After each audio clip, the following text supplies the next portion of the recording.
Okay, Unit 5. I cannot believe we're already here. That means we are on 3 of the last 4 chapters of your textbook. We're getting near the end. This is, though, the longest unit that you will have. It includes 3 chapters of your text and also another film. The reason I have this as a big unit is that these chapters all kind of go together. They all deal with issues of dictatorship and debt and other problems, and it didn't really make sense to break them up. So we do have this. It's a 3-week unit. It's longer than the others. You have chapters 8, 9, and 10 of your Charlotte and Burns textbook that you will be working with, and you will also be viewing the film La Historia Oficial, the official story. Again, this film is available through the IU East Library. It is available on Netflix and on other video rental sites. This one deals with issues that came up during the dictatorship in Argentina, and the issues of missing children during the dictatorship. It takes place right at the end as the dictatorship is about to fall.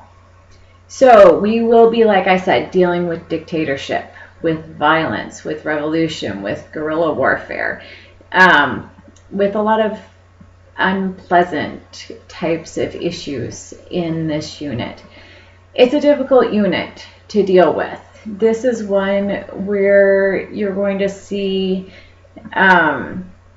some not so positive United States involvement in the region, and there is a lot of information on that in your textbook. So I don't want you to feel like your textbook or my PowerPoints or anything like that are anti-United States. They're really not. It's just important to learn that perhaps our dealings with other parts of the world, particularly during the Cold War era, when a lot of this was going on, weren't necessarily always positive.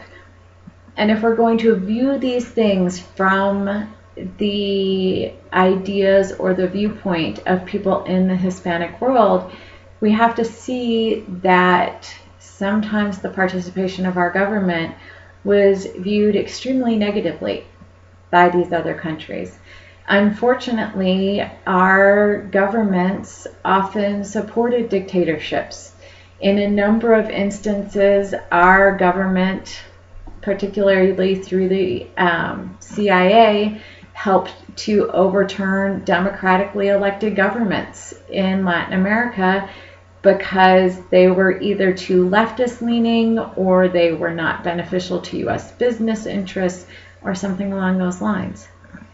We supported very violent and long-lived dictatorships because they supported U.S. security interests or U.S. political interests or interests of U.S. businesses in their country.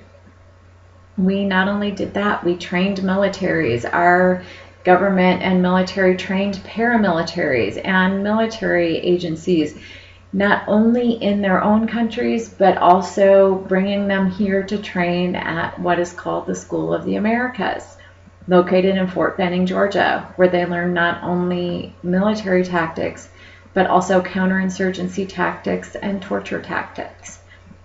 After documents were released after the end of the Civil War in El Salvador, the U.S. government documents, our own correspondence, showed that we also trained death squads in some instances. That mainly happened during the Reagan years in this country. It was in the name of stepping up our fight against the Soviet Union or our fight against communism, but it was used against anything that was considered leftist.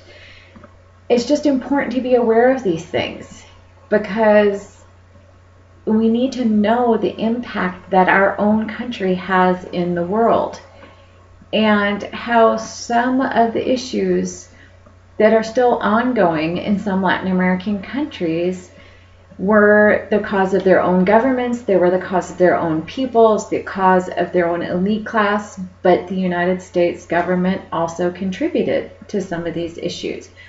So that's why we study these things. It's not to say, oh my gosh, the United States has been awful, because that's not true. We've also done a great deal of good in the world. But it's also important to see the balance and to see how these things have played against each other.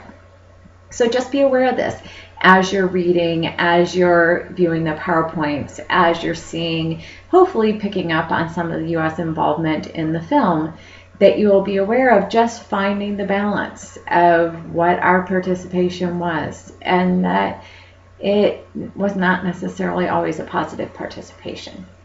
So again, you have quizzes on each of the chapters in this unit, as well as a quiz on the film. The film quiz is all multiple choice, and the others are a mixture of multiple choice, true, false, and short answer questions.